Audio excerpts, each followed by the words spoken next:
우리가 오늘부터 살펴보게 될 이 베드로 후서는 AD 66년 혹은 67년경에 아마 66년에서 67년, 68년 사이에 기록되었을 것이다라고 추정하고 있습니다. 우리가 잘 아는 것처럼 이 베드로가 말했던 것처럼 이 베드로 후서는 베드로가 두 번째 기록한 서신이기도 하고 이 서신을 기록하고 나서 그가 순교를 당했기 때문에 마지막 유언이기도 한 것이 바로 베드로 후서입니다. 베드로는 이미 베드로 전서를 기록했습니다. 그런데 왜 또 베드로 후서를 기록하게 되었는가? 그 기록 목적을 우리가 조금 살펴보고 본문을 살펴보는 게 좀 필요하겠죠. 전서를 우리가 살펴보았을 때 베드로 전서는 왜 기록되었는가? 베드로 전서는 이제 막 시작된 그리고 지금 한창 진행 중인 극심한 박해, 아주 심한 박해가 그리스도인들에게 주어졌어요. 그래서 그 외적으로 일어난 로마를 통하여 그들에게 찾아오고 있는 정치적이고 아주 심각한 그 박해 속에 있는 고난받는, 고통받고 있는 성도들에게 하나님의 메시지를 전해야 될 필요성을 느꼈기 때문에 첫 번째 서신을 베드로가 기록을 했습니다.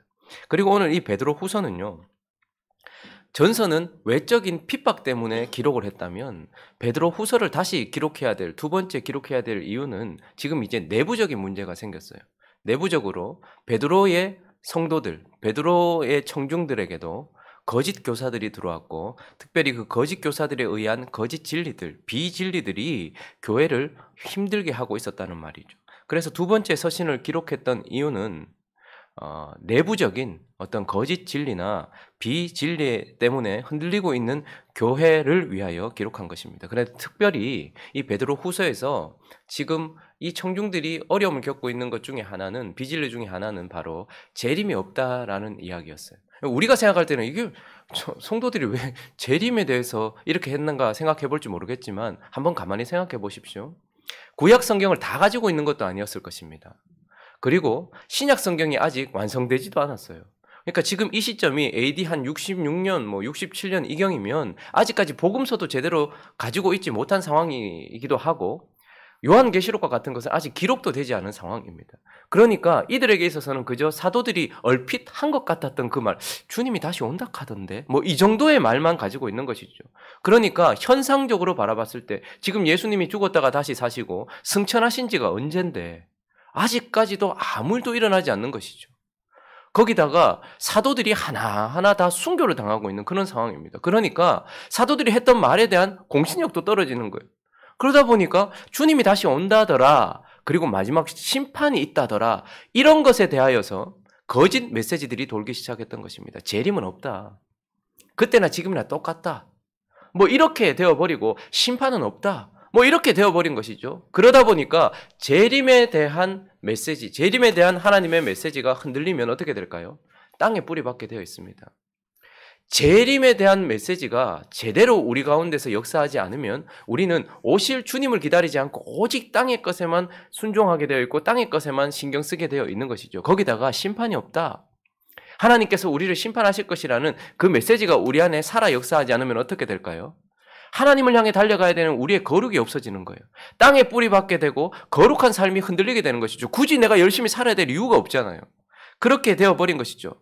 그러니 결국 베드로 전서는 우는 사자와 같이 강하게 핍박을 가하고 있는 우는 사자 앞에서 벌벌 떨고 있는 고난받는 성도들을 격려하기 위해서 기록된 것이라면 베드로 후서 이 두 번째 이 서신은 결국 간교한 뱀 앞에서 속아서 안일하게 하루하루 땅에 뿌리 박고 살려고 하는 성도들, 그 안일한 성도들을 깨워 그들을 정신 차리게 하기 위하여서, 그들이 다시 열심을 내게 하기 위하여서, 그들이 하나님을 기다리게 하고 재림을 기다리게 하고 주님을 기다리게 하며 하늘에 속한 것들을 기다리게 하고 그리고 거룩한 삶을 살게 하기 위하여서 안일한 성도들을 깨우기 위하여서 기록된 서신이다라고 할 수 있는 것입니다. 자, 그러니 이제 뱀 앞에서 그 간교한 거짓에 속아서 안일에 빠져 있는 성도들을 깨우기 위한 목적을 가지고 기록된 이 베드로 후서의 처음 시작점에, 그래서 먼저 바울은 첫 번째 우리에게 이런 메시지를 줍니다. 하나님께서 베드로를 통하여서, 자꾸 이름이 오늘 헷갈리네요.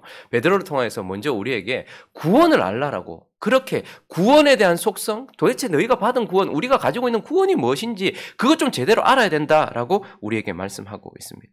자, 베드로 후서를 시작하면서 베드로는 먼저 구원에 대하여서 구원이 어떤 속성을 가지고 있는지를 설명하는데 1절을 다시 한번 읽어볼까요? 1절 시작. 예수 그리스도의 종이며 사도인 시몬 베드로는 우리 하나님과 동일하게 보배로운 믿음을 우리와 함께 받은 자에게 편지하노니. 구원이라는 것을 설명할 때 먼저 구원은 받은 것이다 라고 말해요.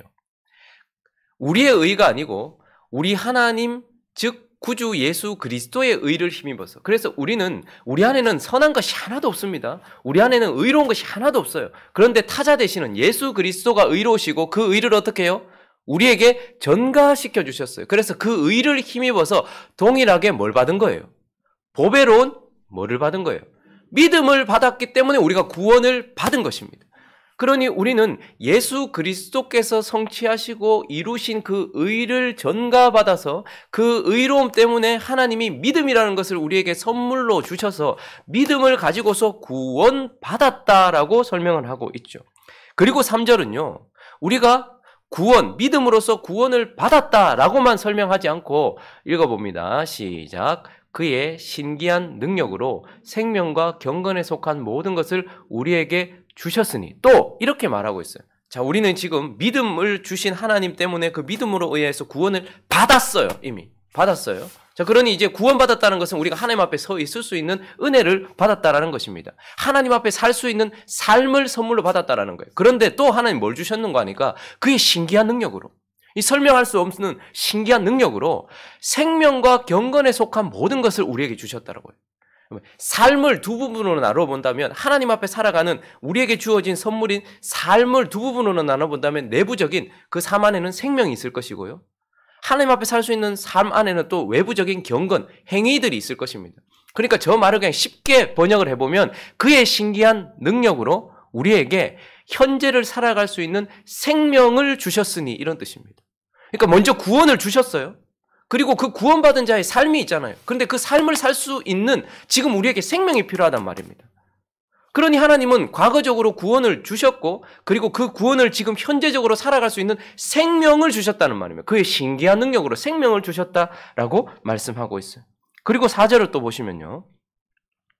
이로써 또 보배롭다는 말이 나오죠. 자, 첫째 줄 읽어보겠습니다. 시작. 이로써 그 보배롭고 지극히 큰 약속을 우리에게 주셨어요. 자, 믿음으로 말미암아 믿음을 주셨어요. 구원을 주셨어요.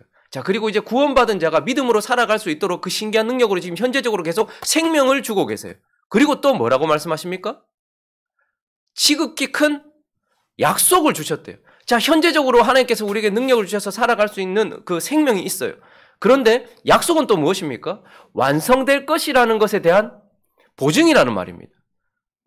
우리의 모든 구원과 우리의 모든 하나님께서 주신 모든 것들이 현재로서 살아갈 수 있는 능력 안에서 이루어질 것에 대한 약속까지 주셨다는 거죠. 성취를 위한, 완성을 위한 약속까지 다 주셨다는 거예요. 그러니 구원이라는 것은 하나님께서 믿음을 주셨고, 그 믿음으로 살아갈 수 있는 생명도 현재적으로 주시고, 그리고 그 생명으로 살아갈 때 결국 완성될 것이라는 약속도 주셔서 모두 하나님께서 주신, 하나님께 받은 것이다, 이 말입니다.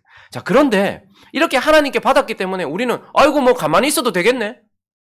이미 성취될 약속도 받았고, 지금 살아갈 수 있는 생명도 받았고, 이미 구원도 받았으니까 가만히 있어도 되겠네.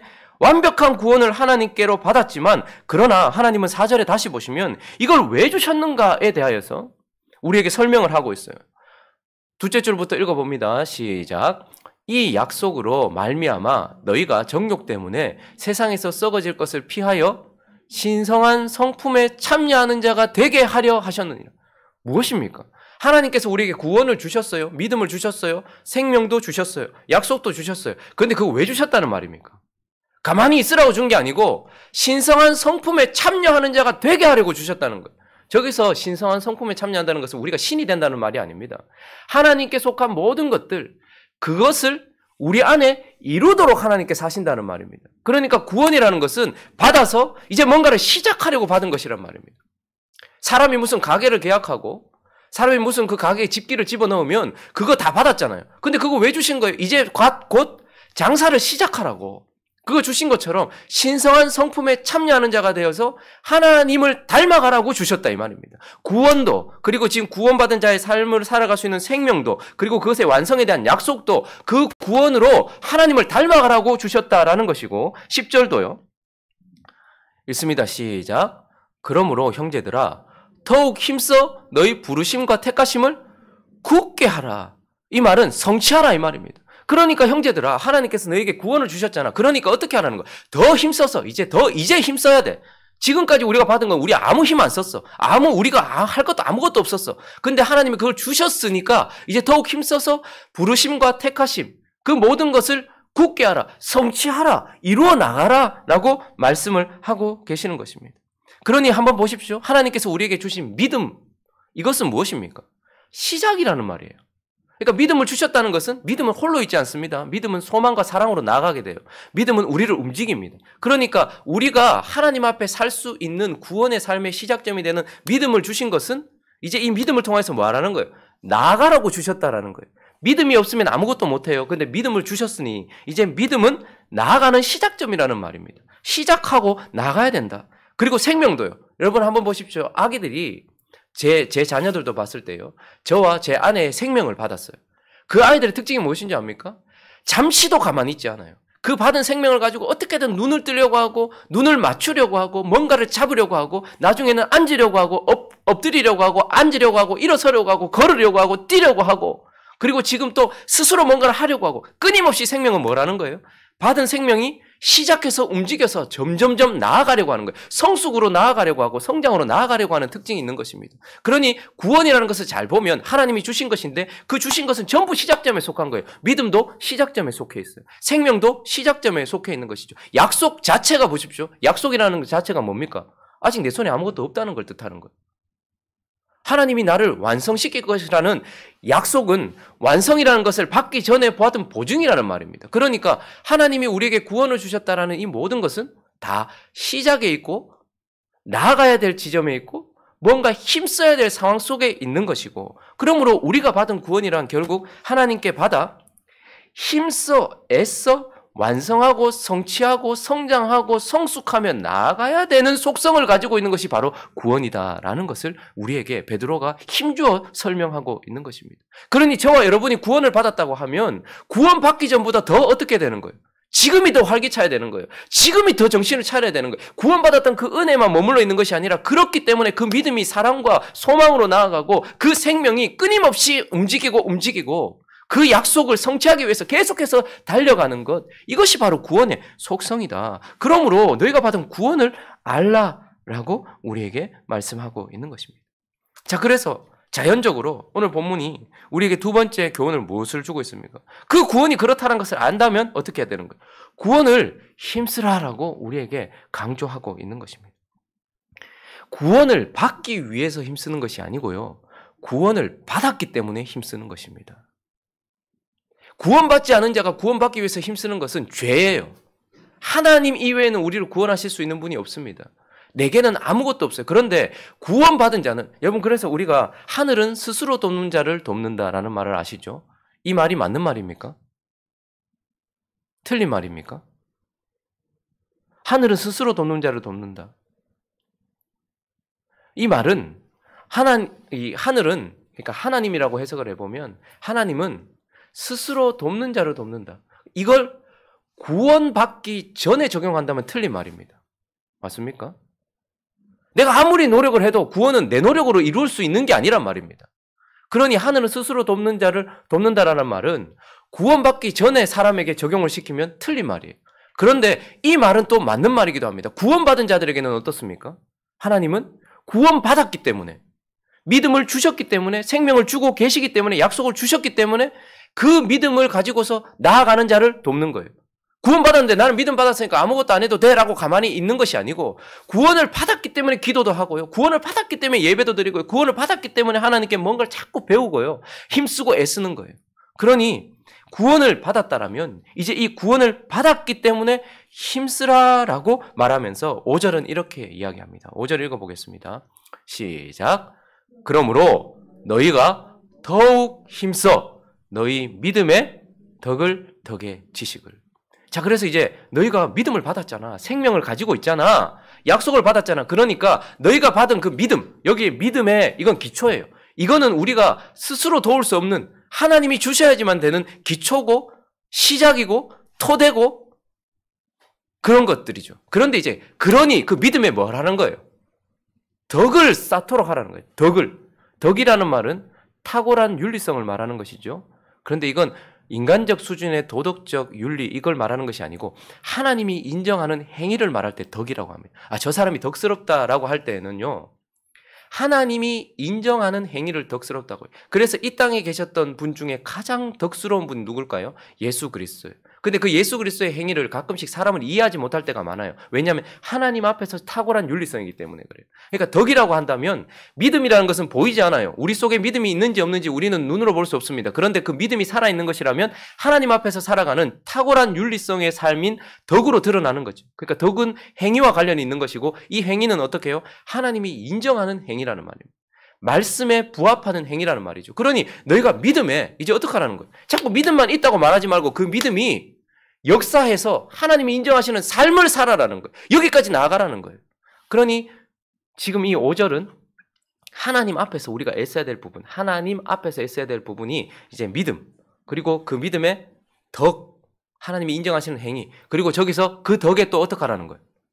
지식을, 저기서 말하는 지식이라는 단어는 그노시스라는 단어예요. 근데 저 지식이라는 단어는요, 그러니까 에피그노시스라는 단어가 나오고 또 그노시스라는 단어가 나오는데 저기 있는 단어는 그노시스라는 단어예요. 이 단어는요, 본래적인 지식을 말하는 것이 아니고 경험적으로 자기가 경험하여 배워서 아는 지식을 말할 때 지식이라고 말하는 거예요. 여러분, 아기가 태어나면요, 본래적인 지식을 가지고 있어요. 그래서 눈도 뜨지 못하면서도 어머니의 젖을 빨아요.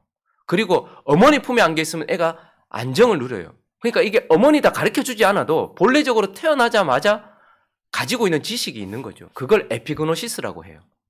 근데 지금 저기서 말하는 지식이란 뭐냐면 이제 관계를 통하여, 경험을 통하여, 배움을 통하여 알아가는 지식을 말하는 거예요. 그래서 이분이 내 어머니다 라는 본래적인 지식 말고 그 엄마와의 관계 속에서 엄마는 이런 음식을 좋아하는구나. 엄마는 이런 걸 싫어하는구나. 이런 것처럼 우리가 가만히 있어도 여러분 처음 우리가 구원받았을 때 본래적인 지식이 생겨서 하나님이 창조주다는 것도 가르쳐주지 않아도 우리 안에 그게 있어요. 그런 지식이 있어요. 그분의 아들이 예수 그리스도구나. 이것도 믿는 지식이 있어요. 그런데 이 지식에서 더 나아가서 어떻게 하라는 거예요?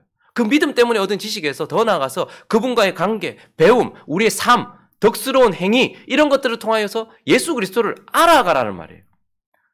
진짜 내 삶 속에서 알아가는 지식까지 나아가야 된다라는 것이죠. 그래서 힘써 그 구원을 이루라는 거예요. 우리는 가만히 있어도 우리 안에 하나님이 창조주시고 그리스도가 그분의 아들이시며 그분이 십자가에서 죽으셔서 내 죄가 사해졌다라는 본래적인 지식을 가지고 있어요. 그러나 지금 내 삶 속에서 그 하나님이 지금 나와 어떤 관계에 있으며 그 하나님의 성품이 어떠한지 성경을 통해서만이 아니라 내 경험을 통해서 알아가는 지식, 거기까지 잘 알아가라는 거예요. 부부가 사랑해서 결혼했지만 연애할 때는 몰랐던 지식들이 결혼 속에서 계속해서 자라가는 것처럼 너희가 구원을 받았으니 하나님 안에서 이제 하나님이 어떤 분인지, 그리스도가 어떤 분인지, 성령이 어떻게 역사하는지, 기도는 어떻게 하면 좋은 것인지, 하나님이 이때 내 삶 속에 어떻게 하시는지 이런 진짜 살아있는 경험적 지식으로 나아가야 된다라는 거예요. 그런데 성도들은 그것으로 나아가지 않더라는 거예요. 베드로의 성도들도 그렇고 지금 현 시대 성도들도 그렇고. 그러니 그 믿음이 보여주는 덕스러운 행위, 하나님이 인정하시는 행위로 나가야 되고, 그리고 그 행위, 그 삶을 통해서 우리가 하나님을 진짜 알아가는 너의 지식, 알물 통하여서 오는 그 지식으로 나아가야 된다라고 말하고 있습니다. 그리고 6절은요. 5절은 하나님과 관계된 우리가 더 나아가고 힘써야 될 구원에 관한 어떤 부분이었다면 6절은 세상 속에서 우리가 힘써야 될 부분. 읽어봅니다. 시작. 세상을 향하여 시작. 지식의 절제의 인내를, 인내의 경건을. 여러분, 지금 베드로 후서에 나오는 이 덕목들은요, 순서대로 되어지는 순차적인 어떤 그런 거라고 생각하시면 안 돼요.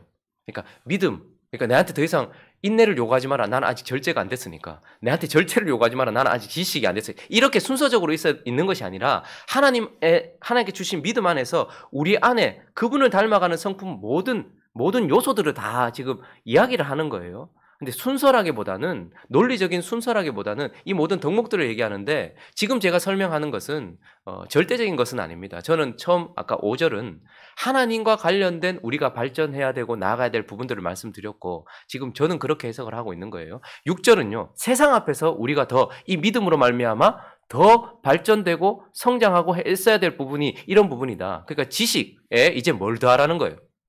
절제를 더하라는 거예요. 세상은 너무 화려하고 세상은 너무 좋아요. 세상에 있는 모든 것들이 하나님께 기도하고 하면 다 좋은 것들이 많아요. 그러나 모든 것이 다 가하나 모든 것이 다 덕스러운 것도 아니고 모든 것이 다 좋으나 그 모든 것들이 우리에게 다 영적으로 유익한 것은 아니에요. 그래서 어떻습니까? 아직 우리가 그 나라에 이르기 전까지 세상에 있는 것들 중에는 우리가 어떻게 해야 돼요? 절제해야 될 부분이 있는 거예요. 우리가 어떻게 해요? 조금 더 누리지 말아야 될 부분들이 있는 것입니다. 절제라는 단어는 내부로 향하는 힘 이런 뜻입니다. 그러니까 나 자신을 통제하는 것이죠. 그러니 이 땅에 있는 것들 중에 어떤 것들은 우리의 영적인 삶을 파괴하기도 하고요. 어떤 것들은 우리의 영적인 생명을 어떻게 해요? 무너뜨리기도 하는 것들이 있거든요. 그러니 세상 속에서 우리가 믿음을 가지고 있다면 또한 이 믿음이 절제를 더해야 된다는 거예요. 세상에 있는 모든 것들이 다 그래서 목사는 잠에 대한 절제가 필요합니다. 잠은 좋은 거예요. 그러나 잠을 절제하면서 사용해야 되는 것이죠. 다 할 수 있어요. 그렇지만 이게 성도들에게 유익하지 않으면 그걸 절제해야 될 필요도 있는 것입니다. 성도들도 마찬가지입니다. 세상에 있는 모든 것들 속에 절제할 필요가 있는 것이죠. 그리고 또 하나 절제에 뭐라고요? 인내를. 그 당시에는 특별히 고통과 고난이 너무 심했어요. 그렇기 때문에 한 번 절제한 것이 계속 하나님 나라에 속한 사람으로서 살아가는 그 절제가 계속해서 인내하면서 이걸 하나님 나라에 이루기까지 계속 나가야 되는 것. 그러니까 절제가 이어지는 것을 인내라고 하는 거예요. 이 인내가 필요했던 것이죠. 그 당시에는 고난을 이기고 주님을 기다리기 위해서 인내가 필요했다면 지금은 유혹의 시대입니다. 이 유혹을 이기고 끝까지 기다리는 인내가 지금 세상 속에서 우리에게 필요한 것입니다. 그리고 또 그 인내에 뭐가요? 경건을. 덕이라는 것은 하나님 앞에서 하나님이 인정하는 삶이라고 한다면 경건이란 세상 속에서 하나님을 섬길 때 드러나는 행위를 경건이라고 해요. 그래서 저 사람이 세상 앞에서 하나님을 잘 섬길 때 우리는 그 사람을 뭐라고 말합니까? 아주 경건한 사람이다 이렇게 말해요. 하나님을 잘 섬기는 사람을 저 사람 참 경건하다. 그런데 그것이 어디서 드러나는 거예요? 세상 속에서 삶 속에서 드러나는 거죠. 그러니 우리가 믿음을 가지고 있기 때문에 구원을 받았기 때문에 이제 세상 앞에서는 어떻게 해요? 절제해야 된다는 거예요. 아니 나는 뭐 이것도 하고 저것도 하고 다 할 거야. 그게 아니라 믿음을 받았기 때문에 절제해야 되고 그 절제가 이어져야 되고요. 그리고 하나님 앞에서 절제하고 인내하는 삶이 경건으로 드러나는 삶. 이것이 필요한 것이죠. 자, 그리고 또 힘써야 될 부분을 7절은 이번에는 다른 사람들을 향하여서 우리가 힘써야 될 부분이에요. 그 경건에다가 뭐를요? 읽어볼까요? 시작. 경건의 형제 우애를 형제 우애의 사랑을 더하라. 자, 이제 세상 앞에서 경건. 그리고 이제 사람들을 향하여. 첫 번째 5절은 하나님을 향하여.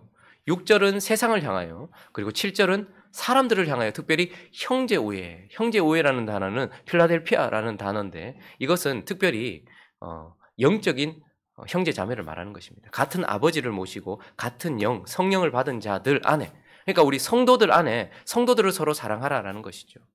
근데 이건 쉬운 일이 아닙니다. 어제도 말씀드렸던 것처럼 거룩하지 않은 내가 거룩하신 하나님을 사랑하는 것도 힘들지만 거룩하지 않은 내가 거룩하지 않은 성도들을 사랑하는 것, 거룩하지 않은 목사, 거룩하지 않은 장로님, 거룩하지 않은 권사님, 완성되지 않은 집사님들 그런 성도들을 섬기는 게 어렵거든요.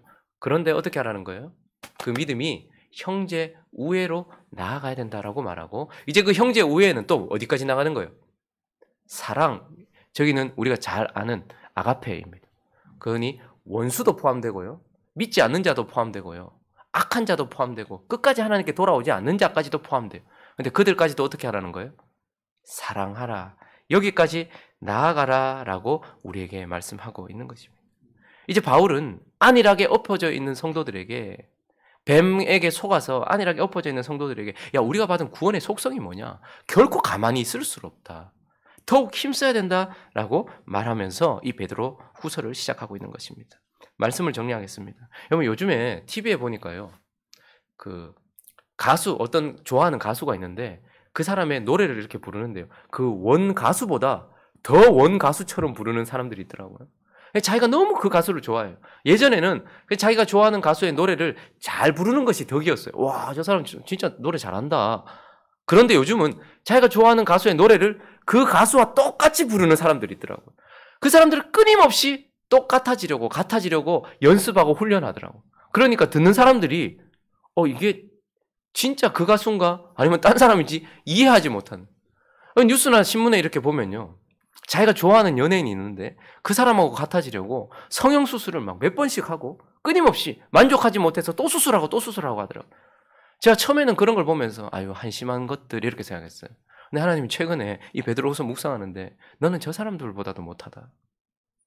땅에 있는 별것 아닌 인생도 사랑하니까 저렇게 닮아가려고 요 부분에 바이브레이션 하나하나까지 호흡 하나하나까지 닮아가려고 하고 얼굴에 요 한 부분까지도 닮아가려고 자기가 가진 모든 소유들을 다 팔아가지고 성형수술에 다 바치는 저 사람들보다 너는 못하지 않느냐.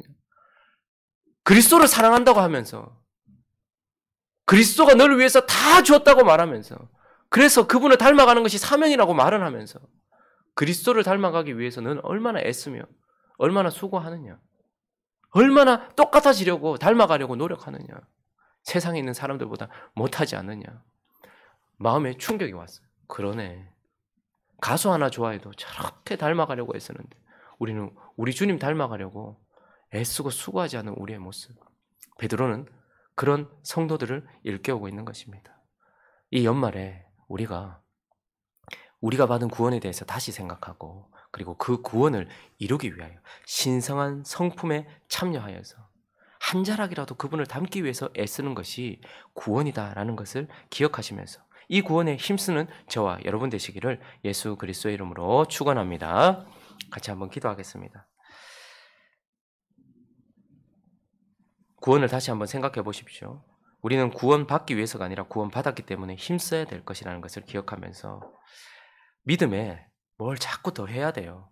믿음의 덕의 지식을, 지식의 절제를, 절제의 인내를, 인내의 경건을, 경건의 형제 우애를, 형제 우애의 사랑을 더해라, 애써라, 힘써라, 완성해라, 성취해라, 굳게 해라 라고 말씀하시는 하나님의 음성을 듣고 나아가는 우리가 될 수 있게 달라고 그리고 각자의 기도 제목들을 가지고 함께 기도하며 나아갑니다. 기도하겠습니다.